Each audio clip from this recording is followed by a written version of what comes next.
Buenas tardes, hermanos. Buenas tardes, buenas noches. Gracias a Dios por cada uno de los hermanos que estamos aquí de manera presencial, así como los hermanos que están en sus hogares, hermanos, les mandamos un saludo. Nos da mucho gusto, como cada semana, estar conectados con ustedes a través de esta transmisión. Gracias, hermanos, a cada uno de los hermanos también que mandan saludos a través de la transmisión, hermanos. Gracias a Dios por esto. Vamos a abrir nuestras Biblias, por favor, en el libro de Éxodo, capítulo 17. Libro de Éxodo, capítulo 17, hermanos. El día de hoy vamos a continuar con esta serie de estudios que tienen como título Conozcamos a Dios a través de sus nombres. Conozcamos a Dios a través de sus nombres. Qué hermoso, hermanos, es conocer a Dios. Qué hermoso es conocer a Cristo, porque entre más le conocemos, más nos convencemos de su poder, de su amor, de su misericordia, de su soberanía y de todo lo que Dios es. Y nos damos cuenta, hermanos, que realmente Dios es alguien que está más allá de lo que cada uno de nosotros podemos imaginar. El día de hoy vamos a estudiar un nombre, es el octavo nombre en la lista de nombres que vamos a estudiar. El nombre se llama Jehová Nisi. Hay quien lo escribe con una S, hay quien lo escribe con dos. Dado que en nuestras traducciones al español aparece con una, yo voy a respetar esa manera de escribirlo, y el día de hoy vamos a hablar de este nombre que es Jehová Nisi, el octavo en la serie de nombres que estamos estudiando. Vamos a leer la Biblia en el libro de Éxodo capítulo 7, versículos 8 al 16. Es una porción pequeña, así que vale la pena que la leamos de manera completa y posteriormente la vamos a ir analizando en la mayoría de sus partes. Déjenme decirles que esta porción es muy rica en contenido, difícilmente podríamos estudiarla todo el día de hoy, nos llevaría mucho tiempo abocarnos a todos los detalles. Yo voy a tomar aquellos que yo considero que hoy podemos utilizar, hermanos. Dice la palabra de Dios así, Éxodo 17, 8 al 16. Entonces vino Amalec y peleó contra Israel en Refidim. Y dijo Moisés a Josué: escógenos varones y sal a pelear contra Amalec. Mañana yo estaré sobre la cumbre del collado y la vara de Dios en mi mano. E hizo Josué como le dijo Moisés, peleando contra Amalec. Y Moisés y Aarón y Hur subieron a la cumbre del collado. Y sucedía que cuando alzaba Moisés su mano, Israel prevalecía, mas cuando él bajaba su mano, prevalecía Amalec. Y las manos de Moisés se cansaban, por lo que tomaron una piedra y la pusieron debajo de él y se sentó sobre ella. Y Aarón y Hur sostenían sus manos, el uno de un lado y el otro del otro. Así hubo en sus manos firmeza hasta que se puso el sol. Y Josué deshizo a Amalec y a su pueblo a filo de espada. Y Jehová dijo a Moisés: escribe esto para memoria en un libro, y di a Josué que raeré del todo la memoria de Amalec de debajo del cielo. Y Moisés edificó un altar y llamó su nombre Jehová Nisi. Y dijo: por cuanto la mano de Amalec se levantó contra el trono de Jehová, Jehová tendrá guerra con Amalec de generación en generación. Hermanos, el día de hoy quiero que nosotros, hermanos, examinemos esta porción de la Biblia y que nos demos cuenta, hermanos, de lo peligroso que es, o más bien de lo peligroso que son, o de lo trascendentes que pueden llegar a ser, hermanos, los conflictos familiares. Hoy vamos a ver, hermanos, con base en la palabra de Dios, lo peligroso que pueden llegar a ser, hermanos, los conflictos intrafamiliares. A mí me da tristeza, hermanos, porque en las iglesias, no nada más en la nuestra, en las iglesias, hermanos, muchas veces hay familias, hay familiares, ¿verdad? Porque a la iglesia a veces llegan hermanos o llegan personas que son familia, que son hermanos, que son primos, que son tíos, que son suegros, que son cuñados, ¿verdad? Se convierten a Cristo, pero lamentablemente, hermanos, a pesar del tiempo, no hay una conversión real, no hay una entrega real, sino que nos damos cuenta, hermanos, que llegan a convertirse en una familia que lamentablemente, hermanos, pelean como perros y gatos. Qué triste es ver cuando en la iglesia hay familiares, ¿verdad?, que son hermanos en la carne, y no se hablan, no se saludan, te enteras que ya tuvieron un conflicto, que ya pelearon, que ya se ofendieron, que ya se lastimaron, que ya se amenazaron, ¿verdad? Y tú te preguntas, ¿dónde está Cristo en su corazón? ¿Qué clase de fe hay en ellos? ¿Por qué nadie tiene la madurez como para detener la discusión, ¿verdad? Y actuar como cristianos. Porque al final de cuentas te das cuenta que todos ellos terminan actuando de la misma forma, con la misma carnalidad.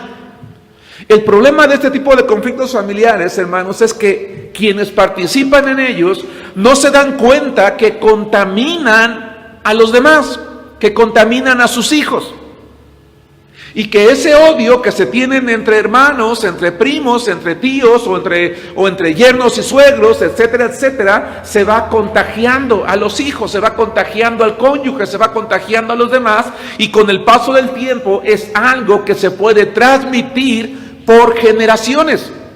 Y aunque nosotros, hermanos, llegamos muchas veces a arreglar, y digo entre comillas, arreglar las cosas, aunque aparentemente llegamos a perdonarnos, puede darse el caso que nuestros descendientes, ellos guardan el enojo, ellos guardan el rencor, y va a llegar un día en el que van a aprovechar la oportunidad para hacerle daño al otro familiar.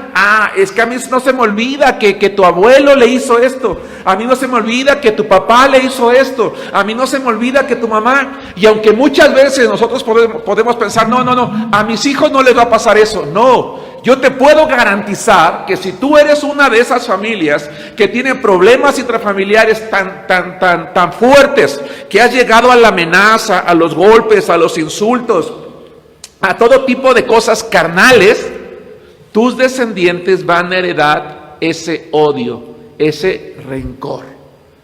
Va a haber, así como tú hoy estás alejado de tu familia en la carne, y peor aún, si es familia en la fe, tus descendientes van a estar alejados también de ellos, ¿verdad? Si no de todos, de algunos. Porque los seres humanos tenemos algo lamentablemente que se llama memoria, y digo lamentablemente, ¿verdad? Porque la usamos, en lugar de usarla para bien, la usamos para el mal. ¿Por qué digo esto, hermanos? Porque lo que está pasando en Éxodo capítulo 17 es un problema como estos.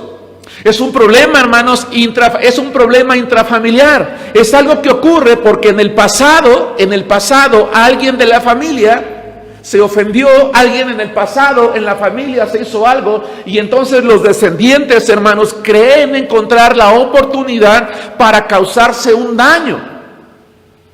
Dice la palabra de Dios, quiero que veamos, hermanos, en el versículo 1, que ya leímos, dice, vino Amalek y peleó contra Israel en Refidim. La pregunta, hermanos, es, ¿quién era Amalek? ¿Quién era Amalek? Bueno, si nosotros, hermanos, investigamos en la historia, por eso lo puse acá del lado derecho, en la imagen que está al frente, si nosotros leemos la palabra de Dios, nos vamos a dar cuenta quién es Amalek. Hay ocasiones, hermanos, en las que cuando leemos la Biblia, a ver, me voy a regresar un poquito, voy a abrir un paréntesis. Hay hermanos que nunca han leído el libro de Primero de Crónicas y Segundo de Crónicas. Hay hermanos que no les gusta leer Primero de Samuel y Segundo de Samuel. Hay hermanos que no les gusta leer Primero de Reyes y Segundo de Reyes.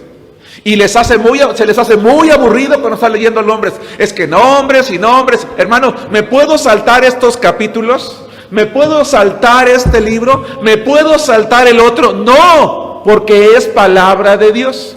Y muchas veces no comprendemos las situaciones que se dan en la Biblia porque no entendemos quiénes son las personas.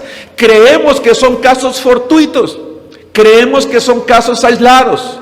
El pueblo de Israel, hermanos, acababa de salir de la esclavitud en Egipto, no hacía más de 2 o de 3 meses, y le sale al encuentro, hermanos, un enemigo, los amalecitas.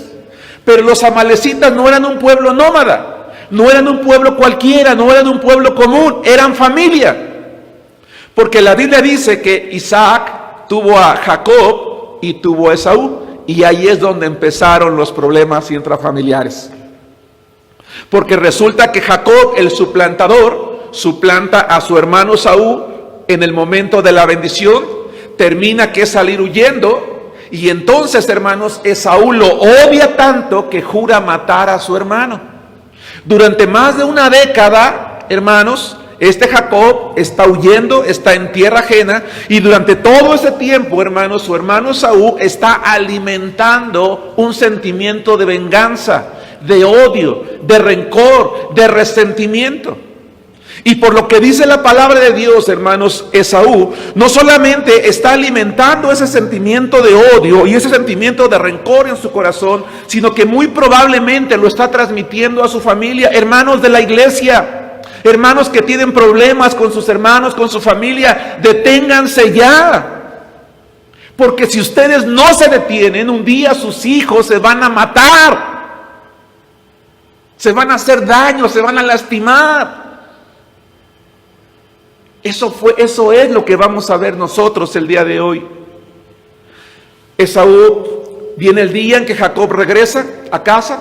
Su hermano, por la gracia de Dios, porque Jacob había orado en el camino, el Señor obra en el corazón de Esaú, y Esaú perdona a su hermano. No le hace nada, le perdona la vida. Y aparentemente sí lo ha perdonado, porque ya no le hace nada. Por lo menos la Biblia no nos enseña que le haga algo. Pero ¿qué creen? Allí no terminó el problema. El problema fue que Esaú se casa, tiene hijos, tiene a Elifaz, y de Elifaz desciende Amalek. Y de allí, hermanos, vienen los amalecitas. Cuando los amalecitas se dan cuenta, hermanos, que el pueblo de Israel ha sido liberado de la esclavitud, y que viene, hermanos, caminando en el desierto, y que tiene que llegar a la tierra de Palestina, dice la palabra de Dios que ese odio que se tenían, hermanos, que tenía hacia ese pueblo, hacia sus primos, se despierta, hermanos, y toman la decisión de ir a atacar. Dice el versículo 1, entonces Amalek peleó contra Israel en Refidim. ¿Qué fue lo que hizo Amalek? Para poder tener más claro, sin perder Éxodo, vayan conmigo, hermanos, al libro de Deuteronomio, capítulo 25, versículos 17 y 18. Hermanos, cuando en una familia hay tantos conflictos que nadie los puede detener, porque somos carnales, ¿verdad? Porque no somos maduros, porque no somos espirituales, entonces un día el Señor va a tener que terminar actuando, como lo vamos a ver también nosotros, hermanos, el día de hoy. Dice Deuteronomio 25, 17, acuérdate de lo que hizo Amalek contigo en el camino. Se refiere a este pasaje del 17, 18 de Éxodo. Dice, cuando salías de Egipto, de cómo te salió al encuentro en el camino y te desbarató la retaguardia de todos los débiles que iban detrás de ti. Hermanos, Amalek atacó cobardemente al pueblo de Israel. No fue una batalla, fue una guerrilla en la que los amalecitas, sí, sabiendo que detrás del pueblo se dejaba a los más débiles, a los ancianos, a los enfermos, a los cansados, cobardemente fueron, hermanos, y atacaron y acabaron con ellos. Dice, te desbarató la retaguardia de todos los débiles que iban detrás de ti cuando tú estabas cansado y trabajado, y no tuvo ningún temor de Dios. A través del tiempo, hermanos, las generaciones de Esaú se convirtieron en enemigos persistentes de sus primos de Jacob. Y eso va a pasar con tu familia, hermano. Eso va a pasar con tus hijos. Eso va a pasar con tus hermanos. Eso va a pasar con tu familia. Y te repito, muchas veces, bueno, no muchas veces, es exagerado. Ha habido ocasiones en que hay hermanos que dicen, es que el pastor exagera. Se me hace muy exagerado lo que dice el hermano. Yo no creo que eso vaya a pasar. Yo te puedo garantizar que va a pasar, porque pasó aquí, entre dos hermanos que conocían a Jehová, que conocían a Dios, pero que decidieron actuar carnalmente, y que contaminaron con su odio, con su rencor, con su resentimiento a sus hijos, y los descendientes de ellos, generaciones posteriores, se convirtieron en enemigos persistentes. Hermanos, los amalecitas fueron una constante amenaza para sus primos, el pueblo de Israel. Los amalecitas, hermanos, fue un pueblo numeroso, poderoso y bien armado para la guerra. Ellos se opusieron a Israel, hermanos, de una manera tenaz y cobarde. Y por si ustedes no me creen, hermanos, vamos a hacer un poquito de historia. 1000 años después de Moisés, Hermanos, el pueblo de Israel se encuentra en Persia, en la época del rey Esther, 1000 años después. ¿Alguien ha leído el libro de Esther? En el libro de Esther hay un hombre, hay un general, se llama Amán. ¿Qué quiso hacer Amán con el pueblo de Israel, hermanos? Lo quiso destruir. Fue con el rey y le dijo, mira, yo te voy a pesar tantos miles de monedas con tal de que tú escribas un edicto en el que tú digas que vas a destruir, vas a desarraigar por completo a este pueblo. ¿Algún día te has preguntado por qué Amán quería terminar con el pueblo de Israel? ¿Algún día te has preguntado de dónde le nació el odio? ¿Algún día te has preguntado qué mal le hizo a ese pueblo como para querer destruirlo? Déjame platicarte las cosas. La palabra de Dios, hermanos, dice que Amán era hijo de Amedata Agageo, dice Esther capítulo 3, versículo 1. Allí está la clave. Amán era hijo de Amedata Agageo, es decir, Agageo significa descendiente de Agag. Era descendiente de Agag, rey de los amalecitas, a quien Saúl, hermanos, en su necia desobediencia, le perdonó la vida, aunque más tarde terminó muriendo a manos de Samuel, hermanos, siendo que Jehová le había ordenado acabar con él y su pueblo. A veces decimos, es que ¿por qué Dios ordena terminar con naciones completas, y con mujeres, y con hijos, y con familiares? Porque Él conoce el corazón, porque Él sabe en qué se van a convertir esas personas. Les voy a leer primero de Samuel. Solamente escuchen, ustedes lo pueden consultar después. Dice primero de Samuel 15:2, así ha dicho Jehová de los ejércitos, yo castigaré lo que hizo Amalec a Israel al oponérsele en el camino cuando subía de Egipto. Ve pues y hiere a Amalec y destruye todo lo que tiene, y no te apiades de él. Mata a hombres, mujeres, niños y aún los de pecho, vacas, ovejas, camellos y asnos. Hermanos, ¿por qué tanta dureza de parte de Dios? Permítame usar una palabra, y de verdad, hermanos, que lo digo, hermanos, con temor en mi corazón. ¿Por qué tanta crueldad aparente de parte de Dios? No, Dios nunca es cruel, hermanos. Él sabía que si no se acababa con esa descendencia, ellos iban a intentar acabar con el pueblo. Porque a pesar de las generaciones, en esa descendencia no se iba a acabar el odio, no se iba a acabar el rencor, no se iba a acabar el resentimiento, no se iba a acabar el deseo de venganza que un día sus padres erróneamente fueron alimentando en sus corazones. Hay cristianos, hay familias que terminan yéndose de sus iglesias a otras porque ya no se aguantan y creen que yéndose a otras van a librarse de las cosas. No, porque la carnalidad está allí en el corazón. Porque hasta que no haya una verdadera transformación por Cristo, esos problemas van a seguirse traspasando y traspasando y traspasando. Primera de Corintios 15:8. Hermanos, ¿leyeron hace unos días en el periódico que un niño fue llevado por su mamá a la casa de sus primos y los mató? Un adolescente de 12 años. ¿Leyeron la noticia por qué? De lo que estamos hablando hoy. Un adolescente. Dice primero, hermanos, eso había ordenado el Señor al rey Saúl. ¿Pero qué creen que hizo Saúl? Primero de Samuel 15:8. Y entonces vino Agag, insisto, de ahí viene Agageo, rey de Amalec, pero todo el pueblo mató, dice, pero a todo el pueblo mató a filo de espada. ¿Qué creen? Aparentemente no mató a todo el pueblo, sino que quedaron algunos descendientes, y de allí salió Amán. Versículo 9. Y Saúl y el pueblo perdonaron a Agag, y a lo mejor de las ovejas y del ganado mayor, de los animales engordados, hermanos, de los carneros, y de todo lo bueno, y no lo quisieron destruir, mas todo lo que era vil y despreciable destruyeron. Hermanos, qué interesante es esto. Qué interesante es esto. 1000 años después, Amán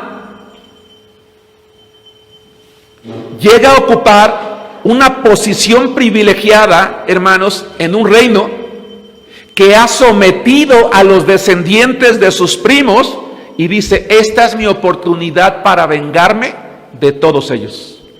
¿Te puedes imaginar 1000 años? ¿Cuántas generaciones han pasado en 1000 años, hermanos? 10 generaciones por lo menos. Eso significa que el odio, el rencor, el resentimiento, hasta que si Cristo realmente, si no se le permite realmente a Cristo tener un cambio en la vida, va a durar por siempre. Qué dolor, qué triste, qué vergonzoso para Dios cuando sus hijos, hermanos, supuestamente cristianos, actuamos, hermanos, como Jacob y Esaú, sin darnos cuenta, hermanos, que al alimentar el odio entre nuestros descendientes, solamente estamos haciendo que en el futuro ellos busquen la manera de hacer lo que nosotros no tuvimos valor de hacer.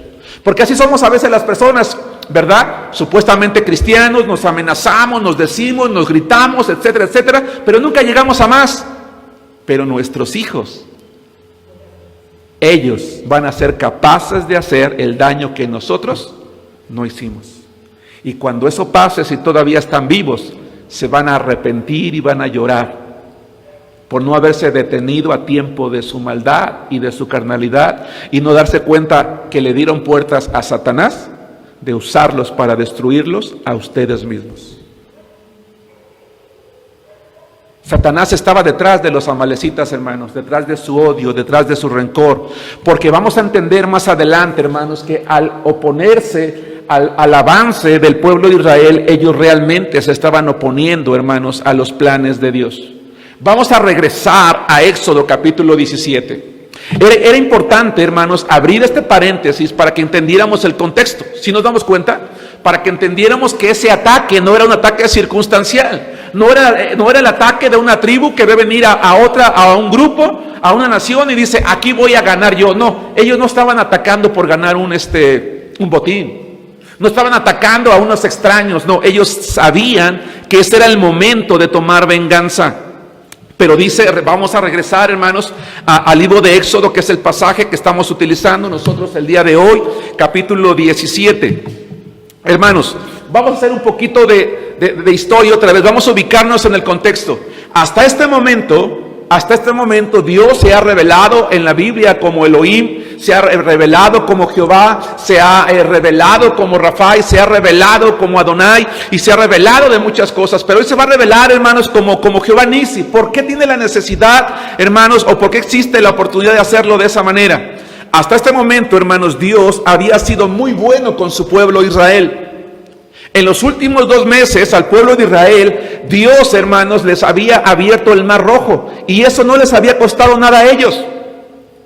En esos 2 meses, hermanos, el Señor, ¿verdad? Cuando el pueblo de Israel va caminando en el desierto, llegan a un lugar llamado Mara, ya lo estudiamos, y les convierte el agua en agua dulce, ¿verdad? Dice la palabra de Dios que ellos tienen hambre, tienen anhelo de comer carne y el Señor, ¿qué les da? Les da codornices. Dice la palabra de Dios que llegan a un lugar y no hay agua y entonces el Señor les saca agua de la roca.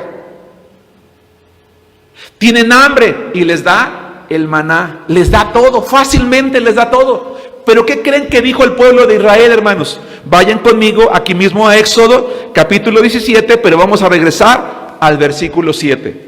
Les abrió el Mar Rojo, les endulzó el agua amarga de Mara, les dio codornices cuando quisieron carne, les dio el maná para alimentarse cada día, les sacó agua de la roca. ¿Pero qué creen que decía el pueblo de Israel? Éxodo 17:7. Y llamó el nombre de aquel lugar Masá y Meriba por la rencilla de los hijos de Israel y porque tentaron a Jehová diciendo, ¿está pues Jehová entre nosotros o no? Qué impresionante. Qué duro corazón, ¿no creen ustedes? El pueblo de Israel, hermanos, recibió todo de parte de Dios, no le costó nada. Y al no costarle nada, hermanos, de repente les ocurría algo y se quejaban con Dios y decían, bueno, ¿es Dios? ¿Dios es Dios o no? ¿Está con nosotros o no? ¿Por qué muchas veces Dios no nos da las cosas tan fáciles, hermanos? A veces nosotros quisiéramos orar a Dios y que nos contestara hoy al cuarto para las 12, ¿no? O mañana entre las 3:15 y las 4:20. ¿Por qué Dios no lo hace así? Hermanos, porque Él sabe que nos vamos a hacer como el pueblo de Israel. Que cuando todo lo recibimos con facilidad, todo lo queremos con facilidad, sin ningún esfuerzo. Pero Él iba a aprovechar las circunstancias en el corazón de los amalecitas para enseñarle, hermanos, a este pueblo que no todas las cosas, hermanos, se obtenían fácilmente. Ahora ellos iban a tener que enfrentar ya a algunos enemigos con el propósito de que ellos aprendieran que no todo se tiene fácilmente. Que hay cosas en la vida, hermanos, que se obtienen después de grandes batallas, después de grandes conflictos, después de grandes problemas. Hermanos, ¿cuántos de nosotros no podemos dar testimonio de que Dios nos ha bendecido con alguna cosa? A veces económicamente, a veces en salud, a veces familiarmente, a veces en estabilidad emocional, a veces en estabilidad conyugal, ¿por qué no decirlo? Después de grandes conflictos o después de grandes problemas. Dios no quería que nos metiéramos allí, pero a veces fueron medios a través de los cuales Él nos va a enseñar que teníamos que poner también de nuestro lado y de nuestra parte para lograr aquello, hermanos, que nosotros queríamos. Vienen los amalecitas, hermanos, atacan. Moisés era un líder valiente, era un hombre de fe, era un hombre temeroso de Dios. Contaba con un siervo a su lado, hermanos, llamado Josué. Y dice la palabra de Dios, hermanos, que Moisés no lo dudó. Toma a Josué y le da una orden, ojo, le da una orden en el versículo 9 y le dice, sal a pelear. Moisés entiende que ha llegado la hora en que no todo se va a recibir de parte de Dios, sino que hay que luchar, que hay que pelear. Hermanos, la vida cristiana es así. Nosotros podemos tener tiempos en los cuales recibimos de Dios, recibimos, pero también va a llegar el momento en el que vamos a tener que enfrentar batallas. Por eso es que es incorrecto cuando enfrentamos tentaciones o pruebas duras, vayamos con Dios y le digamos, Señor, ¿por qué a mí? ¿O por qué yo? Porque Él fácilmente podría respondernos, ¿y por qué no? Si todos a través de la historia humana, todos en el pueblo de Israel, todos los cristianos a través de las generaciones han tenido que pasar por pruebas, ¿por qué tú no? Hay un propósito a través de eso. De hecho, hermanos, me llama la atención que cuando el Señor Jesucristo está en la tierra, en el capítulo 16, que prácticamente está en el grupo de capítulos que ya son la despedida de Jesús, porque a partir del capítulo 12 en adelante son aquellas últimas horas de Jesús con sus discípulos. Él les dice, estas cosas les he hablado para que en mí tengan paz. En el mundo tendrán aflicción, pero confíen, yo he vencido al mundo. Es decir, Él les recuerda una cosa, no olviden una cosa, que yo voy a estar con ustedes, que yo los voy a bendecir, pero que tarde o temprano ustedes van a tener que enfrentar grandes cosas. Y el pueblo de Israel, hermanos, iba a tener que enfrentar a un enemigo numeroso, guerrero, poderoso, con armas. Entonces Moisés, hermanos, le dice a Josué, sal a pelear, hay que enfrentar las circunstancias. Nosotros como cristianos tenemos que enfrentar las circunstancias. Si nos quedamos sin trabajo, pues hay que buscar otro. Si estamos enfermos hay que ir al médico, si tenemos problemas hay que solucionarlos, si tenemos una tentación hay que orar al Señor para luchar con eso. ¿Quién era Josué? Josué, hermanos, era un hombre de gran valor, tenía grandes dotes de liderazgo, era un hombre apto para comandar un ejército, era el hombre más apropiado para ir a la guerra, solo que había un pero. El pueblo de Israel no era guerrero. Y los amalecitas, sí. Eran fuertes, eran numerosos, eran poderosos, estaban bien armados. Ellos eran aptos para la guerra. Y Moisés le dice a Josué, ármate un ejército y sal a pelear con ellos. Israel, hermanos, estaba compuesto por hombres que solo eran esclavos recién liberados, que no tenían más de 2 meses de haber salido de la esclavitud y que lo único que sabían hacer era ladrillos, con paja y lodo. No tenían suministros, no tenían armas, no conocían el territorio y no sabían pelear. Yo te pregunto, hermano, ¿te gustaría comandar un ejército de esta naturaleza? Más o menos, ¿qué probabilidades crees tener para vencer al ejército poderoso, numeroso, con armas, que conoce el territorio y que ya es guerrero? Nada más para echarle un poquito de cuentas. ¿Qué probabilidades crees tú que habría de ganar? No te quiero desanimar, hermano, pero las probabilidades son muy bajas. Si no es que prácticamente nulas. Entonces déjenme decirles una cosa. Es probable que los amalecitas iban confiados. Ellos iban confiados. Aparentemente, hermanos, la victoria sería sencilla. ellos ya le habían causado al pueblo de Israel grandes estragos en la retaguardia. Así que ellos dijeron, es un pueblo débil, es fácil de vencer, vamos a atacarlos. Pero hermanos, cuando Moisés toma la decisión de tomar a Josué y no a otro más para que sea el comandante y el general del ejército, hermanos, me da la impresión de que él tiene algo en su mente. Moisés, hermanos, no se equivocó en elegir a Josué, porque Josué, hermanos, era un hombre simbólico. El pueblo de Israel sabía que Josué, primero que nada, era el siervo de Moisés. Había crecido a su lado, había visto su fe, sabía la confianza que tenía en el Señor. Josué era aquel Oseas, aquel hombre que desde muy jovencito, hermanos, se había puesto al lado de Moisés, hermanos, para ser su servidor. El nombre original de Josué, hermanos, es Oseas, y Oseas significa liberación o ayuda. Moisés, hubo un momento, hermanos, en el que le cambió el nombre de Oseas a Josué, y Josué es un nombre que significa Jehová es ayuda o salvación. Así que el puro nombre, hermanos, de Josué le recordaba al pueblo de Israel que Jehová iba a ser su salvación, que Jehová iba a ser su ayuda. Además, Josué, hermanos, era un hombre de fe, era un hombre que inspiraba confianza, que inspiraba valor, al igual que Moisés. Sin embargo, vamos a aprender nosotros el día de hoy que ese día la victoria no dependió del liderazgo de Moisés, no dependió del liderazgo de Josué, no dependió del valor de quien estaba al frente de ellos, sino que dependió de un factor mucho más importante y único, sin el cual ninguna victoria se puede obtener en la vida. La batalla que, hermanos, ese día el pueblo de Israel tuvo que enfrentarse, hermanos, la batalla que ese día el pueblo de Israel tuvo que enfrentar se peleó desde dos frentes. Y todas las personas que nos congregamos en este santo lugar, hermanos, en este templo en Arenal, todas las batallas que todas las personas, hermanos, que asistimos a este lugar, o los hermanos de otras congregaciones que nos estén viendo en este momento o que en el futuro vean la transmisión, un día se van a pelear siempre desde dos frentes. Y el primer frente es el físico. El primer frente es el físico. Y en aquella ocasión, hermanos, ese frente físico iba a ser comandado por Josué. Él iba a tener que descender al valle para pelear cuerpo a cuerpo. Así como los miembros de nuestra iglesia, hermanos, a través de la vida cotidiana, luchan también, hermanos, cuerpo a cuerpo. Hoy en día tenemos hermanos en la iglesia en el campo de batalla. Tenemos un buen número de hermanos que se han contagiado de COVID, que tienen otro tipo de enfermedades o dolencias. Tenemos otros hermanos que tienen problemas a lo mejor en sus casas, en sus familias, con sus hijos. Tenemos hermanos que a lo mejor, hermanos, están pasando por grandes necesidades económicas.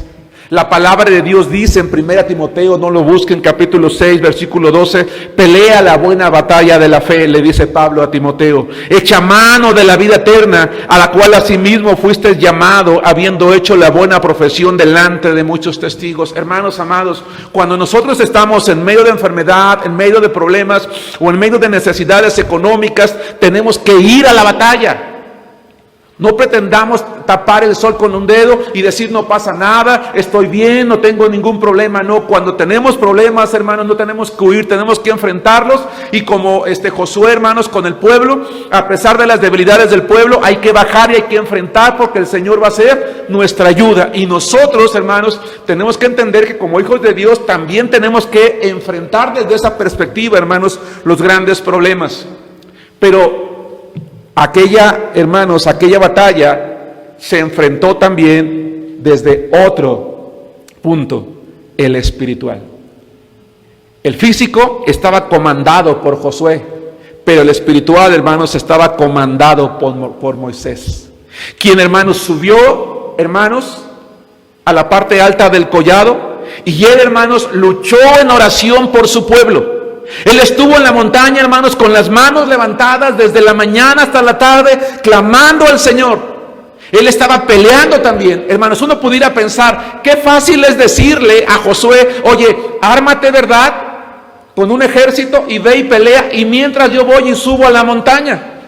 Cuando yo era joven, hermanos, y leí este pasaje de la Escritura, voy a decir algo, hermanos, hoy me avergüenza, pero eso fue lo que yo pensé. Yo dije, pues qué fácil, ¿no? ¿Y por qué no vas tú a la pelea y yo voy al monte a orar? Como que no me parece equilibrado, no sé si me explico. Como que no me parece justo, como que el riesgo no es el mismo. Pero Josué sabía que cuando Moisés le dijo, tú ve al campo de batalla, yo voy a la montaña, él también iba a luchar.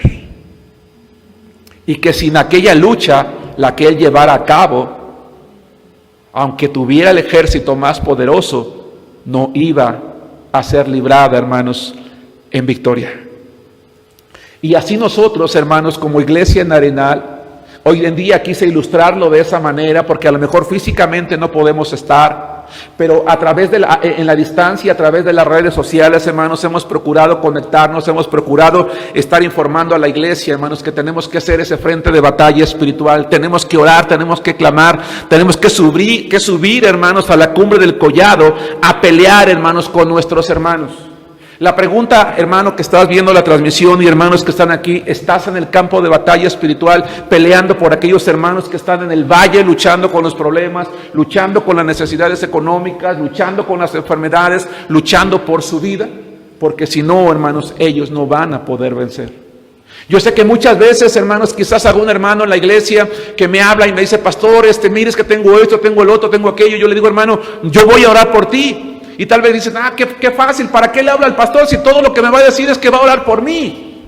Hay hermanos que incluso nunca comparten sus problemas, nunca comparten sus necesidades. Dicen, ¿para qué la comparto con el pastor? ¿El qué me puede hacer? ¿El qué me puede decir? ¿Él va a venir y me va a dar el dinero que yo necesito? ¿Él va a venir y va a convencer a mi esposa o a mi esposo de que ya no me pegue, de que ya no me lastime? ¿Él va a venir a cambiar los problemas? O a veces pensamos que sí. ¿O él va a venir a sanarme? No, ¿para qué se lo digo? No, hermano. ¿Qué hubiera pasado si ese día Moisés no hubiera subido a la montaña? ¿Qué hubiera pasado si ese día Moisés no hubiera peleado allá arriba? Yo te voy a decir una cosa, espiritualmente hablando, hermanos, el frente de batalla espiritual al que subió Moisés era más peligroso que al que bajó Josué. No estoy menospreciando lo que hizo Josué, no, era muy peligroso. Como peligrosas son las circunstancias que hoy lamentablemente, hermanos, nuestra iglesia está viviendo y que por gracia de Dios algunos nos hemos salvado por lo menos de la enfermedad que hay hoy en día.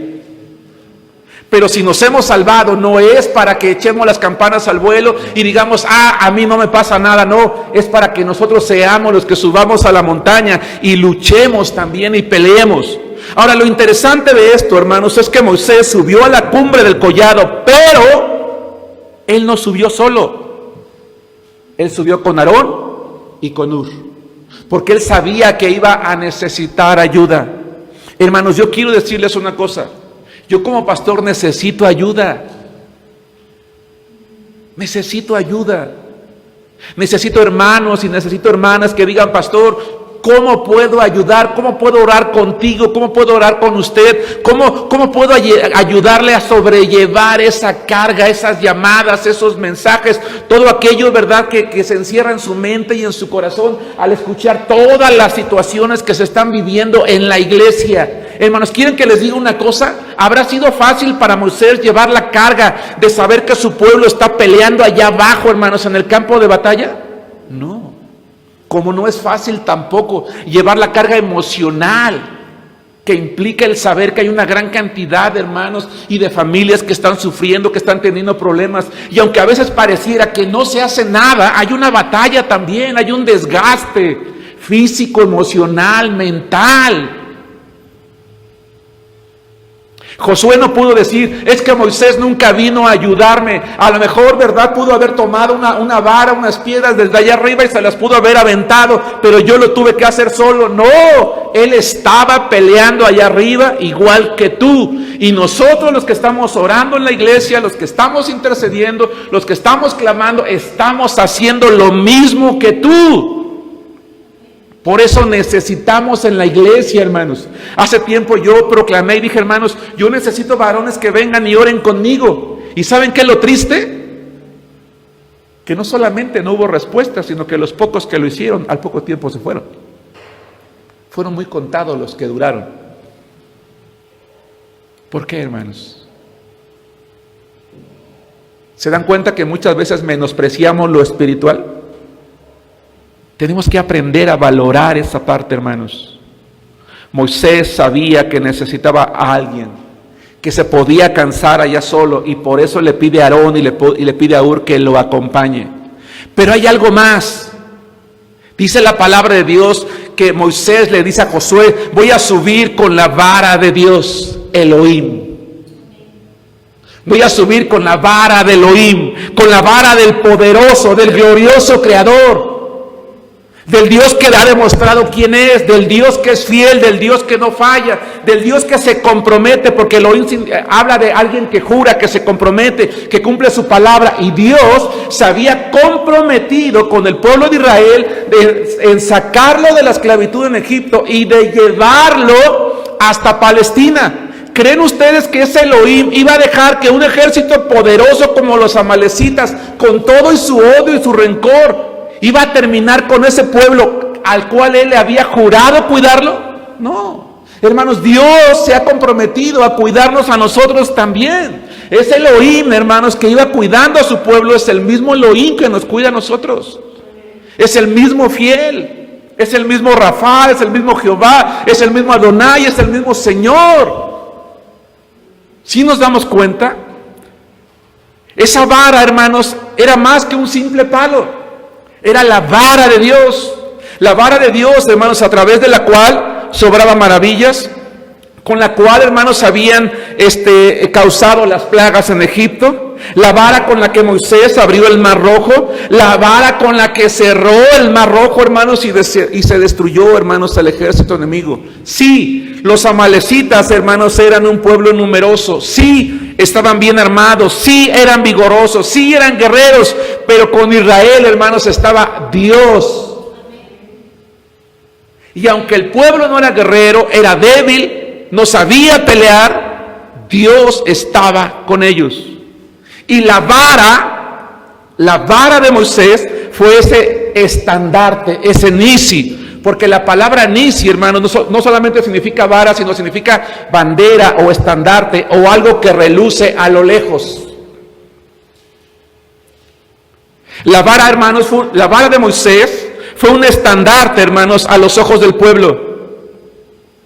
Quiero que pensemos en algo, hermanos. Mientras el pueblo de Israel estaba en el campo de batalla, seguramente Moisés, hermanos, o se alcanzaba a ver, o ellos sabían que Moisés estaba allá arriba, hermanos, orando, ¿sí?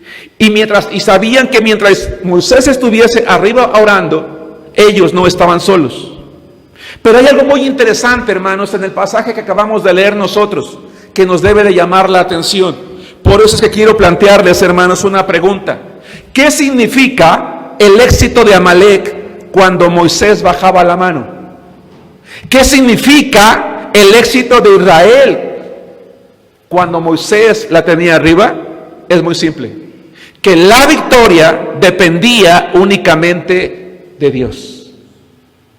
Que la victoria dependía únicamente de Dios. No de la valentía de Josué. No del liderazgo de Moisés. Dependía, hermanos, que con el estandarte levantado, es decir, con la oración a Dios, que era símbolo, esa vara que era símbolo del poder de Dios, de la presencia de Dios, la victoria siempre estaría garantizada. Ojo, no importaban las probabilidades humanas. Yo dije hace rato, ¿qué probabilidad habría en que tú y yo fuésemos Josué con un ejército como el que ya mencionemos contra el que ya referí también? Y decía, estadísticamente, ninguno. Pero mientras aquella bandera, aquella vara, aquel estandarte estuviese levantado, símbolo del poder, de la presencia, de la fidelidad de Dios, no importaban, hermanos, las probabilidades humanas. Mientras todo el pueblo de Israel mirara hacia ese estandarte y continuara peleando, la victoria sería suya. Hermanos de la iglesia que están ahorita, Tienes un problema, tienes una necesidad, estás enfermo, estás pasando por problemas, por necesidades económicas, estás en angustia, hermano, mira a Jehová Nisi, mira al Señor, que Él sea nuestro estandarte. Hermanos, ¿qué es lo importante de un estandarte? En la guerra, hermanos, se acostumbraba a que la persona más valiente tomara el estandarte o la bandera o la vara, ¿verdad? E iba hasta adelante. Mientras esa bandera estuviese levantada, hermanos, significaba que entonces el pueblo podía pelear con todo el ánimo, con todo vigor, porque ellos estaban avanzando. Y ellos siempre miraban, hermanos, hacia el estandarte. Y si el estandarte caía, entonces otro valiente corriendo iba y lo recogía, hermanos, y lo levantaba en alto y seguía hacia adelante, y el pueblo sabía que ellos podían continuar. Con razón hay un canto que dice: no miro las circunstancias, no, miro tu amor, tu grande amor, no me guío por vista, alegre soy. Porque el cristiano es una persona que no tiene que mirar la fortaleza del enemigo, no tiene que mirar lo duro de la enfermedad, lo fuerte de la crisis económica o las situaciones que vive, siempre y cuando se mantenga viendo a Jehová el Señor, a su estandarte, y que lo haga en oración. Hermanos, en la antigüedad, un estandarte no era necesariamente una bandera. Escucha esto: a menudo era un simple palo con algún ornamento brillante que relucía al sol o con el reflejo del sol. La palabra nisi es lo que significa palo, insignia o estandarte. Y precisamente la palabra nisi, hermanos, es una palabra que también da la idea de algo que brilla a lo lejos. Desde aquel entonces, hermanos, la palabra nisi en la cultura hebrea es una palabra que implica algo que es milagroso o algo que es victorioso. Ahora les voy a decir una cosa, hermanos.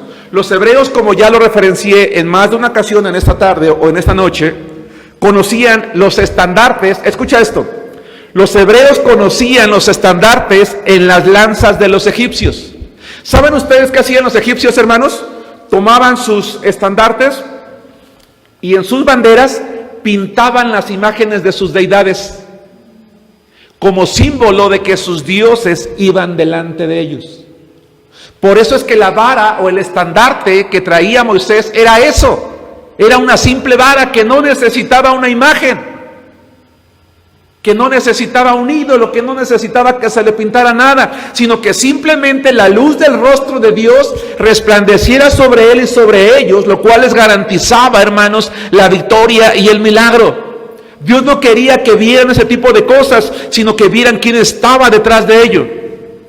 Por ejemplo, aquí sí quiero que me acompañen a Números capítulo 6, versículo 24, para que veamos, para que recordemos la forma en la que el sumo sacerdote bendecía al pueblo de Israel. Y repito esta idea mientras buscas el pasaje. Los hebreos conocían los estandartes en las lanzas de los egipcios, que eran llenos de símbolos y dibujos de sus dioses. Dios mismo se asegura de que su pueblo no caiga en la tentación de confiar en una imagen diseñada, sino en una simple vara que les recordara que Él estaba con ellos para librarlos, porque la luz de su rostro resplandecía sobre ellos. Qué hermoso. Dice Números 6, 24 al 26. Jehová te bendiga y te guarde. Jehová haga resplandecer, ¿qué dice? Su rostro sobre ti y tenga de ti misericordia. Jehová alce su rostro sobre ti. Alce sobre ti su rostro. Esa palabra alce da la idea de como un estandarte. ¿Sí? Jehová alce sobre ti su rostro y ponga en ti paz. Vamos al Salmo capítulo 4, versículo 6. Así que lo que el pueblo de Israel podía alcanzar a ver a lo lejos era aquella vara de Moisés levantada, sabiendo que aquel hombre estaba peleando, hermanos, en el ámbito espiritual, clamando a Jehová el Señor para que la victoria, hermanos, pudiera suceder en el campo de batalla, aún en contra de toda probabilidad, porque el rostro de Dios, hermanos, brillaba como su estandarte a lo lejos. Salmos 4:6. Muchos son los que dicen: ¿quién nos mostrará el bien? Alza En hebreo la palabra nasa, que también da la idea de palo. Alza sobre nosotros, oh Jehová, la luz de tu rostro. Es decir, sé tú ese estandarte, esa luz que se levanta sobre nosotros, al cual miremos, el cual nos guíe, en el cual confiemos y que sea al único que nosotros volteemos a ver, a mirar. La batalla del pueblo de Israel entonces, hermanos, es un ejemplo de algo. Es un ejemplo de las batallas de la vida, que cada cristiano tarde o temprano tiene que librar. Jehová destruyó a Amalek. ¿Por qué lo hizo, hermanos? Vamos a regresar al capítulo 17, 16 del libro de Éxodo. Jehová el Señor, hermanos, toma la decisión de destruir al pueblo de Amalek. ¿Por qué? Por esa rebeldía, por ese odio, por ese rencor acumulado.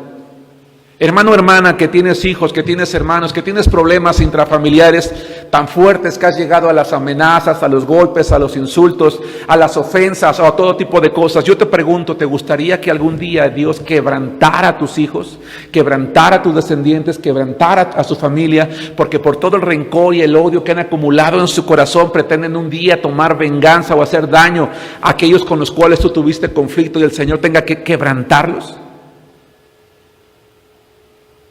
A mí no, hermanos, a mí no. Pero Dios tomó la decisión de hacerlo con ese pueblo. Éxodo 17, 16, y dijo, por cuanto a la mano de Amalek se levantó, ¿contra quién? Contra el trono de Jehová. Ah, caray, esta frase es impresionante, hermanos, es impresionante. En realidad lo que Amalek hizo fue atacar al pueblo de Israel, no más que eso. Pero lo que la palabra de Dios dice es que ellos se levantaron contra el trono de Jehová. ¿Qué significa eso? Que cuando los amalecitas intentaron detener el avance del pueblo de Israel, intentaron destruir a ese pueblo, lo que estaban haciendo era intentar destruir los propósitos de Dios. Dios desde su trono se había comprometido a sacar ese pueblo de la esclavitud y llevarlo sano y salvo ¿a dónde, hermanos? A la tierra prometida. Pero estos perversos dijeron, nosotros no lo vamos a permitir. Así que ellos estaban luchando en contra de los propósitos de Dios. Y entonces dice, Jehová tendrá guerra con Amalek de generación en generación. ¿Por qué? La pregunta creo que hoy todos la podemos responder. ¿Por qué Dios decide tener pleito contra Amalek de generación en generación? Porque Amalek, como ya comprobé hace rato con Amán, decide tener odio en su corazón de generación en generación contra un hombre justo, contra un pueblo justo como el pueblo de Israel. Hermano, ¿hay algún hermano de la iglesia que algún día te ofendió, que algún día te lastimó, que algún día hizo o crees que hizo algo contra ti y tienes rencor en tu corazón? No lo guardes. Sácalo. Hoy, en esta noche, es el momento de sacarlo.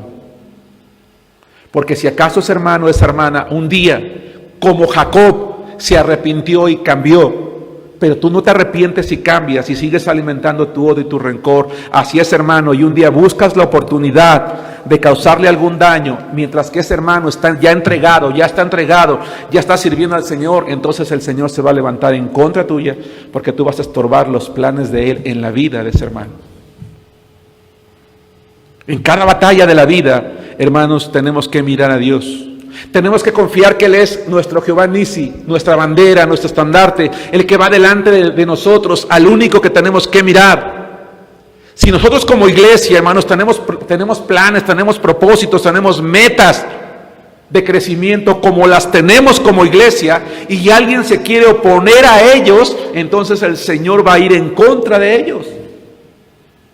¿Por qué? Porque son los planes de Dios. Hermanos, el domingo no pude escuchar la predicación en la mañana porque estaba yo en la oficina predicándole a la iglesia Salvación en Querétaro, pero al siguiente día, lunes, escuché la predicación del hermano Daniel, y Daniel, él planteaba una pregunta durante la predicación. Su predicación, si mal no recuerdo, se titula Dios responde. Y él decía, hermanos, ¿será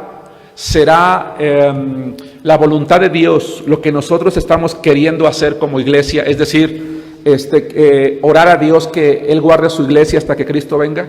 ¿Será voluntad de Dios que seamos ganadores de almas y que nos atrevamos a pedirle más de 3,000 almas para Cristo de aquí al 2024? ¿Será voluntad de Dios que establezcamos iglesias en otros lugares del mundo? ¿Será voluntad de Dios que se levanten pastores y misioneros? ¿Será voluntad de Dios que seamos una iglesia económicamente fuerte para sostener a esos futuros servidores del Señor?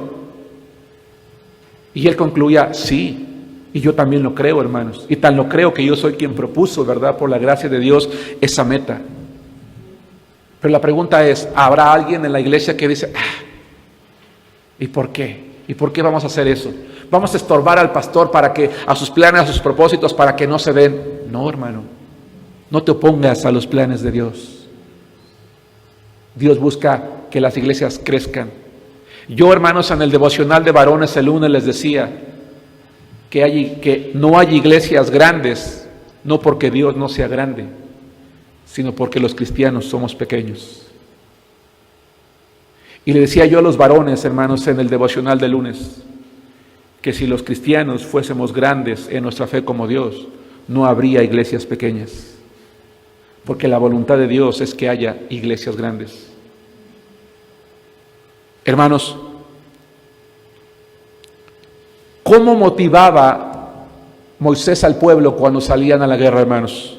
Vamos a Deuteronomio capítulo 20, versículo 1. Desde aquella ocasión, desde que Jehová el Señor le demostró a Moisés que Él era el estandarte, Él era el que iba delante de ellos, que estando Él con ellos tenían la victoria garantizada. Hay quien traduce a Jehová Nisi como Jehová mi guerrero, o como Jehová el que pelea por mí. No es una muy buena aplicación, aunque tampoco está del todo mal, porque hay otro nombre que es Jehová de los ejércitos que vamos a estudiar más adelante.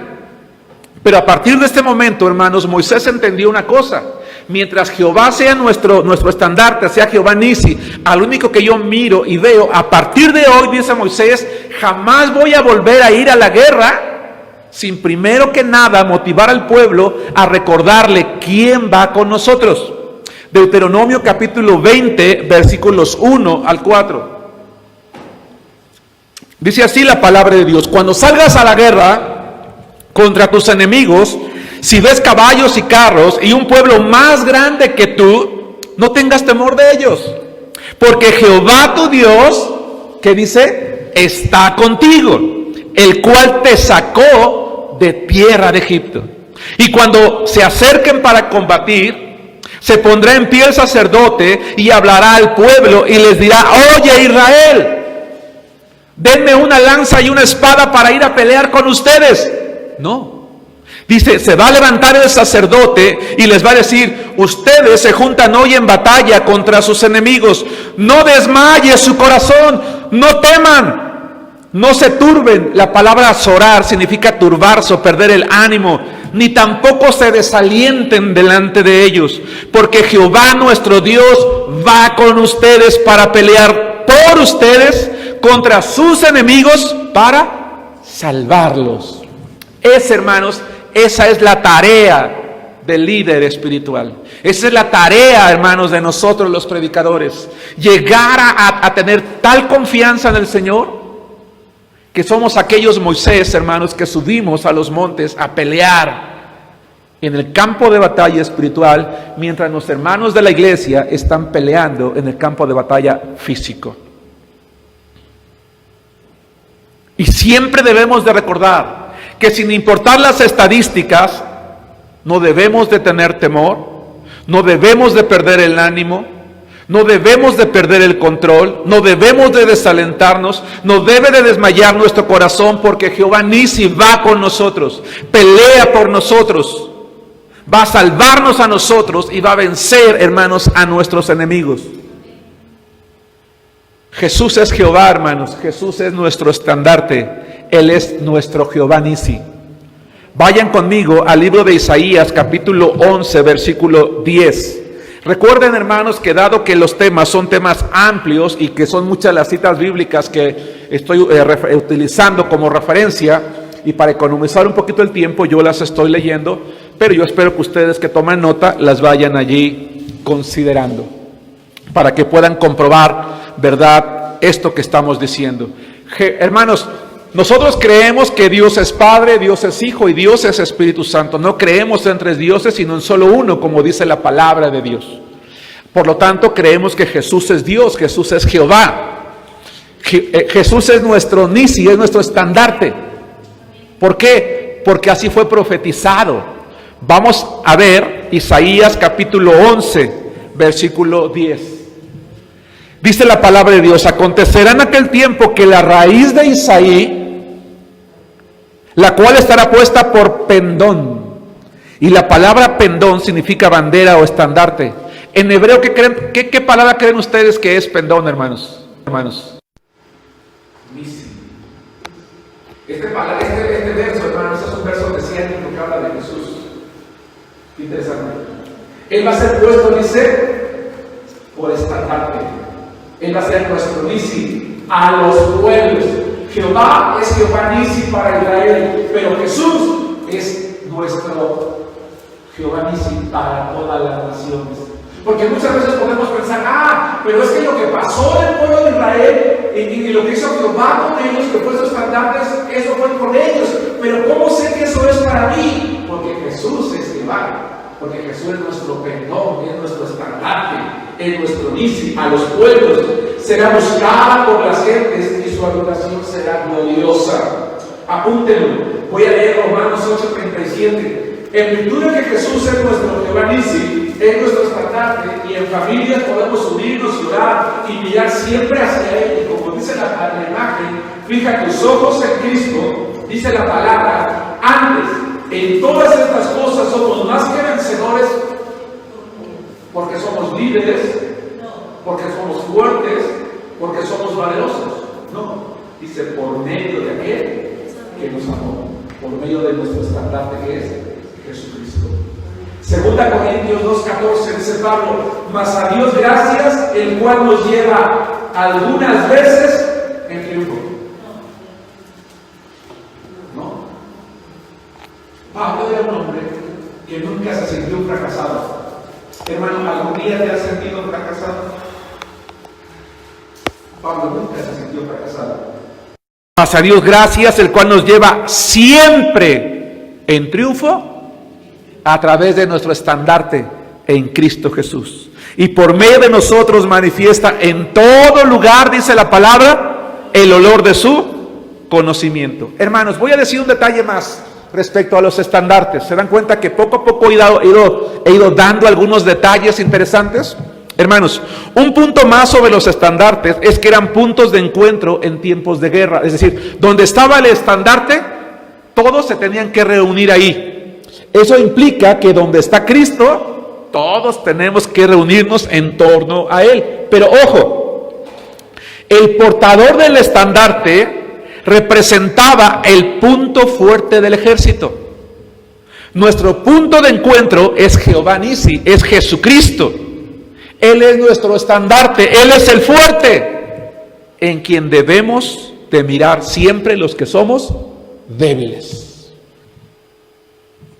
Vamos a regresar para terminar, hermanos, a Éxodo capítulo 17, versículo 14. Y todavía más adelante voy a dar otro detalle acerca de los estandartes. Hermanos, Jehová Nisi es el estandarte, es el que va delante de nosotros. Él es el que nos da la victoria. Él es el que alumbra, el rostro de Jehová alumbró sobre su pueblo, hermanos, mientras ellos miraran ese estandarte y les dio la victoria. En esta vida las batallas, hermanos, se pelean desde dos frentes. El frente físico, el cual nos toca a todos nosotros, y el frente espiritual, ¿verdad?, en el cual peleamos aquellos que subimos en oración e intercedemos. Así que la próxima vez que alguien te diga, hermano, voy a orar por ti, dile gracias, hermano, porque entonces voy a tener la victoria garantizada. Porque entonces voy a vencer. Y cuando alguien te diga, estoy orando por ti, dile gracias, tú eres muy valioso para mi vida. No me ayudaste a salir de la crisis económica, no viniste a mi casa a resolver mis problemas, ¿verdad? No resolviste mi enfermedad, pero estoy de pie porque tú oraste por mí. Pero también estoy de pie porque yo miré a aquel al que tú estabas orando, yo hice lo mismo también. Porque el pueblo que estaba peleando también miraba y tenía confianza, hermanos, como Moisés. Éxodo 17:14. Y Jehová dijo a Moisés: escribe esto para memoria en un libro. ¿Por qué Jehová el Señor le dice a Moisés que la victoria obtenida ese día tenía que escribirse en un libro? Le dice: y di a Josué que raeré del todo la memoria de Amalec de debajo del cielo. Y Moisés no solamente, hermanos, se quedó con la idea de escribirlo en un libro, sino que levantó un altar en honor a Jehová y llamó el nombre del altar Jehová Nisi. Tan importante fue la victoria que Dios quiso que por generaciones, el pueblo de Israel recordara durante toda su existencia lo siguiente: no importa las circunstancias que tú vivas, no importa el enemigo, no importan los problemas, no importa la adversidad, no importan las probabilidades en contra tuya, si tú miras a tu estandarte que es Jehová, a nuestro estandarte que es Jesús, y lo miramos con fe, nos paramos, caminamos en torno a Él y ponemos en Él nuestra confianza, porque Él es el fuerte, la victoria está garantizada. Por eso Moisés levantó un altar, porque cada que alguien del pueblo de Israel pasaba por allí, decía: este altar está aquí porque nos recuerda que el Señor bendijo a sus enemigos, peleó a nuestro favor.